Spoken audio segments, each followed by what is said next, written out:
Hello doctor. Hello mister Chandrasekharan, താൻ okay ആണോ? തൽക്കാലം എനിക്കുണ്ടായിരുന്ന അസ്വസ്ഥത ഞാൻ ഡോക്ടറെ ഏൽപ്പിച്ചിട്ടുണ്ടല്ലോ. അവൾക്ക് സുഖമല്ലേ സാറേ? അവൾക്കിവിടെ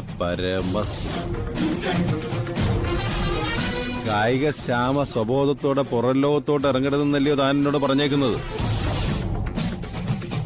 തന്റെ ആഗ്രഹം ഞാൻ നടപ്പിലാക്കി തുടങ്ങി. സാറേ, ഈ മനസ്സും ശരീരമൊക്കെ വലിയ കരുത്തില്ലാത്ത ആളുകളാണ്. ഒറ്റയടിക്ക് ഹൈഡോസ് ഒന്നും പരീക്ഷിക്കണ്ട. ചെറിയ രീതിയിലൊന്ന് പിടിച്ചിട്ട് പിന്നെ കട്ടികൂട്ടിയാ മതി. തന്നെ പോലെയുള്ള ഒരുപാട് കോടീശ്വരന്മാരുടെ രഹസ്യങ്ങൾ ഒരു നിധി പോലെ സൂക്ഷിക്കാൻ എനിക്ക് പറ്റുന്നുണ്ടോ? അതിലൊന്നിൽ പോലും ഇന്നേ വരെ ഒരു പരാതിയോ ആക്ഷേപമോ ഉണ്ടായിട്ടില്ല. അതെനിക്കറിയില്ലേ. നമ്മുടെ സമൂഹത്തിൽ ഉന്നതങ്ങളിൽ ഏറ്റവും കൂടുതൽ ചർച്ച ചെയ്യപ്പെടുന്ന പേരാണ് ഡോക്ടറുടേത്. ഞങ്ങൾക്കൊക്കെ ദൈവത്തെക്കാൾ വിശ്വാസമുണ്ട് ഡോക്ടർ.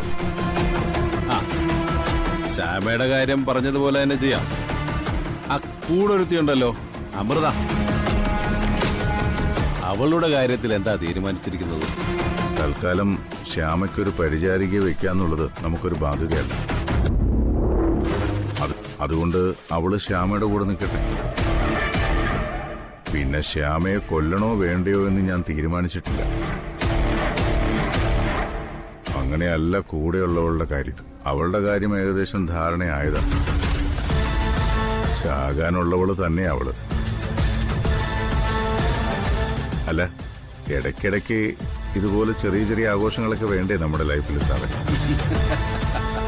ആയിക്കോട്ടെടൂ, ആഘോഷങ്ങൾക്കൊന്നും ഞാനെതിരല്ല. നമ്മൾ തമ്മിലുള്ള ഡീൽ കറക്റ്റ് ആയാൽ മതി. എന്തിനും ഞാൻ തയ്യാറാ.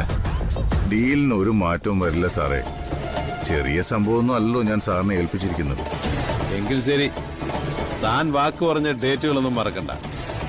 ഞാൻ ഡേറ്റ് മറന്നു എന്നതിന്റെ പേരിൽ ഒരു കോളോ മെസ്സേജോ സാറിന് ചെയ്യേണ്ടി വരില്ല. ഇത് ചന്ദ്രശേഖരന്റെ വാക്കാ. Good night sir. ഓക്കെടോ, ഗുഡ് നൈറ്റ്.